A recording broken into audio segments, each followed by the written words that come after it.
ಪಬ್ಲಿಕಲ್ಲಿ ಪ್ರಶ್ನೆ ಮಾಡಿಲ್ಲ. ಮಾಡಬೇಕಾಗಿದ್ದ ಕಡೆ ಯಾವತ್ತಾದ್ರೂ ಖಂಡಿತ ಮಾಡ್ತೀನಿ. ಅದು ಒಂದು ಟೈಮ್ ಬರುತ್ತೆ ಮಾಡೋಕ್ಕೆ, ಅವತ್ತು ಮಾಡ್ತೀನಿ. ಇನ್ನೂ ಮಾಡಿಲ್ಲ ಪ್ರಾಬಬ್ಲಿ. ಪರ್ಟಿಕ್ಯುಲರ್ ಆಗಿ ಅಂಬಿಕಾ ಪಾತ್ರ ಅಂದ್ರೆ ಈಗ ಒಂದು ಹಳ್ಳಿ ಸೊಗಡಿರುವಂತಹ ಪಾತ್ರ, ಅದು ಕೂಡ ಒಂದು ಮೆಸೇಜ್ ಕೂಡ ಇದೆ ಅನ್ನುವಂಥದ್ದು, ಸ್ಟ್ರಾಂಗ್ ಮೆಸೇಜ್ ಇದೆ.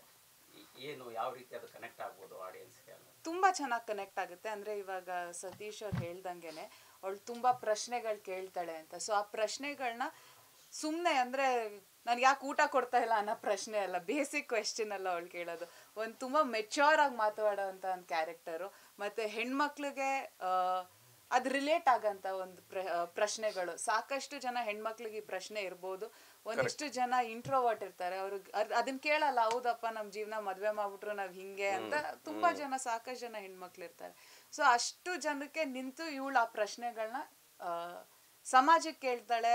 ಆ ಸಮಾಜನ ನಾವು ನಿಂತ್ಕೊಂಡು ಸಮಾಜ ನಡೆಸ್ತಾ ಇದ್ದೀವಿ ಅಂತ ಯಾರ್ಯಾರು ಮಾತಾಡ್ತಾರಲ್ಲ ಅಂಥವ್ರನ್ನೇ ಡೈರೆಕ್ಟ್ ಆಗಿ ಕೇಳ್ತಾಳೆ.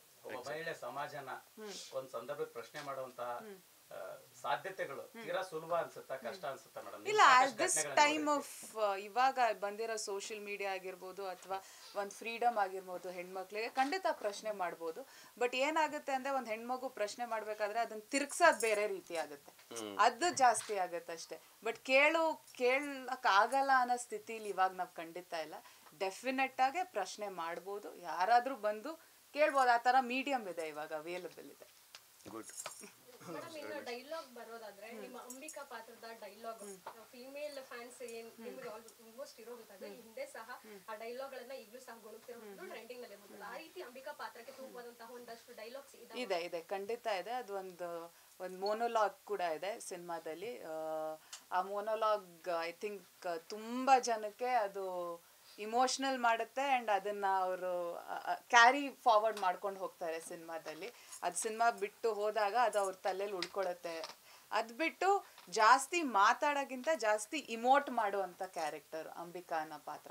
ಮಾತಾಡ್ತಿದೆ ಅವ್ರದ್ದು, ಇಲ್ಲ ತುಂಬಾ ತೂಕವಾದ್ದು ಒಳ್ಳೊಳ್ಳೆ ಮಾತಿದೆ ಅವ್ರದ್ದು. ನನಗಿಲ್ಲ ಆ್ಯಕ್ಚುಲಿ ಅಷ್ಟು ಒಳ್ಳೆ ಮಾತು, ಅವ್ರಿಗೆ ಚೆನ್ನಾಗಿದೆ. ಅವ್ರು ಒಳ್ಳೊಳ್ಳೆ ಪ್ರಶ್ನೆ ಇರ್ತಾರೆ, ಏನು ದೊಡ್ಡ ದೊಡ್ಡ ಮಾತುಗಳೆಲ್ಲ ಆಡ್ತಾರೆ. ಎಜುಕೇಟೆಡ್ ಅವಳು ಕ್ಯಾರೆಕ್ಟ್ರು. ಅಶೋಕ ಮತ್ತು ಅಂಬಿಕಾ ಇಬ್ಬರು ಓದ್ಕೊಂಡವರು, ತುಂಬ ಚೆನ್ನಾಗಿ ಮಾತಾಡೋರು. ಅವ್ರು ಒನ್ ಮೋರ್ ಥಿಂಗ್ ಏನಂದರೆ, ಸುಮ್ಮನೆ ಒಂದು ಎಕ್ಸಾಂಪಲ್ ಇವ್ರು ಮಾತಾಡೋದಕ್ಕೆ ಸೇರಿಸ್ತೀನಿ ನಾನು. ಈಗ ನಮ್ಮ ತಾಯಿ ಆಗಲಿ, ಈಗ ನಮ್ಮ ಮನೆಯವರಾಗಲಿ ಅಥವಾ ನಮ್ಮ ಹೆಣ್ಮಕ್ಳುಗಳಾಗಲಿ ಮನೆಯಿಂದ ಆಚೆಗೆ ತಲೆ ಎತ್ತು ನೋಡೇ ಇಲ್ವೇ? ಅಷ್ಟು 10 ವರ್ಷಗಳು 100 ವರ್ಷಗಳು ಒಳಗಡೆ ಕೂತ್ಬಿಟ್ರಲ್ವಾ? ಬರೀ ಅಡುಗೆ ಮಾಡಿಕೊಂಡು ಹೊಲಕ್ಕೆ ಹೋಗಿ ಗದ್ದೆಗೆ ಬಂದು ಇದೇ ಲೈಫ್ ಕಳೆದ್ಬಿಟ್ರಲ್ವಾ ಇಡೀ ಜೀವನ? ಅಂದರೆ ಪ್ರಶ್ನೆನೇ ಮಾಡಕ್ಕೆ ಬಿಡಲೇ ಇಲ್ವೇ ಸಮಾಜ? ಪ್ರಶ್ನೆಗೆ ಅವಕಾಶ ಮಾಡಿದ್ರೆ ಅಯ್ಯೋ ಎಷ್ಟು ಮಾತಾಡ್ತಾಳೆ, ತುಂಬಾ ಮಾತಾಡ್ತಾಳೆ ಅನ್ನೋ ಟ್ಯಾಗ್ ಲೈನ್ ಬರುತ್ತೆ. ಸಪ್ರೆಸ್ ಮಾಡ್ಬಿಟ್ರಲ್ಲ. ಆಮೇಲೆ ಈಗ ಬರ್ತಾ ಇದ್ದಾರೆ, ಏನು ಗೊತ್ತಾ, ಆ ಭಯದಿಂದ ಆಚೆ ಬರಬೇಕು ಅಂತ 1000 ವರ್ಷ ಹಿಡಿತಿದೆ. ಯಾಕೆಂದರೆ ನಿಮ್ಗೆ ಜೀನ್ಸಲ್ಲಿ ಪಾಸ್ ಆಗಿರುತ್ತೆ ಒಂದು ಭಯ. ಒಂದು ಫಾರ್ ಎಕ್ಸಾಂಪಲ್ ನಂಗೆ ಗೊತ್ತಿಲ್ಲ, ಈ ನಾಯಿದೊಂದು ಸೈಕಾಲಜಿ ಇದೆ. ನಾಯಿ ಓಡಾಡ್ಬೇಕಾದ್ರೆ ಈ ಬೈಕ್ ಹೋಗ್ತಾ ಇರ್ಬೇಕಾದ್ರೆ ಬೊಗಳುತ್ತಲ್ಲ, ಯಾವುದೇ ಬೈಕ್ ಬಂದರೆ ಒಟ್ಟಿಸ್ಕೊಂಡು ಹೋಗ್ತಾವೆ ನಾಯಿಗಳು. ಕಾರ್ ಬಂದರೆ ಯಾಕೆ ಅಂತ ನಾನು ತುಂಬ ಸಲ ಪ್ರಶ್ನೆ ಇತ್ತು ನನಗೆ, ಯಾಕೆ ಕಟ್ಟಿಸ್ಕೊಂಡು ಹೋಗ್ತೇವೆ? ನಡ್ಕೊಂಡು ಹೋಗೋರು ಏನು ಮಾಡಲ್ಲ. ಈ ಬೈಕು ಮತ್ತು ಕಾರ್ ಹೋಗ್ಬೇಕಾದ್ರೆ ಯಾಕೆ ಕಟ್ಟಿಸ್ಕೊಂಡು ಹೋಗ್ತೇವೆ ಅಂತ ಒಂದು ನಾನು ರಿಸರ್ಚ್ ಪ್ರಕಾರ ಒಂದು ಏನಂತಂದರೆ, ಅದರ ಹಿಂದಿನ ಯಾವುದೋ ಒಂದು 5-6 ಜನರೇಷನ್ ಹಿಂದೆ ಗುದ್ದಿರುವಂಥ ಬೈಕು ಅದರ ಮೆಮೊರಿ ಪಾಸಾಗಿರುತ್ತಂತೆ ಈ ನಾಯಿಗೆ.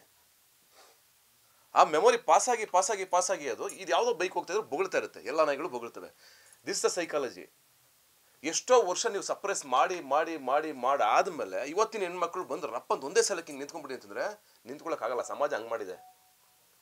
ಯಾವುದೇ ತಪ್ಪುಗಳು ಬಂದರೂ ಫಸ್ಟ್ ಮರ್ಯಾದೆ ವಿಷಯ ಬಂದರೆ, ಗೌರವದ ವಿಷಯ ಬಂದರೂ ಎಲ್ಲ ವಿಷಯಗಳಿಗೂ ಬರೀ ಹೆಣ್ಮಕ್ಳನ್ನೇ ಬ್ಲೇಮ್ ಮಾಡೋದು, ನಾಟ್ ಗಂಡು ಮಕ್ಕಳು. ಅದನ್ನೇ ಕೇಳೋದು ಅಂಬಿಕಾ. ಆ ಪ್ರಶ್ನೆಗಳೆಲ್ಲವೂ ಸಿನಿಮಾದೊಳಗಡೆ ಇದೆ.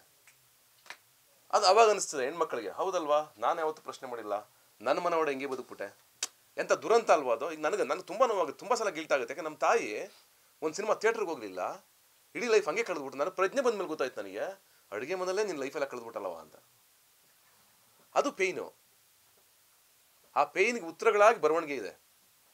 ಅದೆಲ್ಲ ಬ್ಯೂಟಿಫುಲ್ ಆಗಿರುತ್ತೆ, ಆ ಮೆಚುರಿಟಿಂಗ್ ಇರುತ್ತೆ ಆ್ಯಂಡ್ ಆ ಸ್ಟ್ರಾಂಗ್ ಆದ ಕ್ಯಾರೆಕ್ಟರ್ ಇರುತ್ತೆ.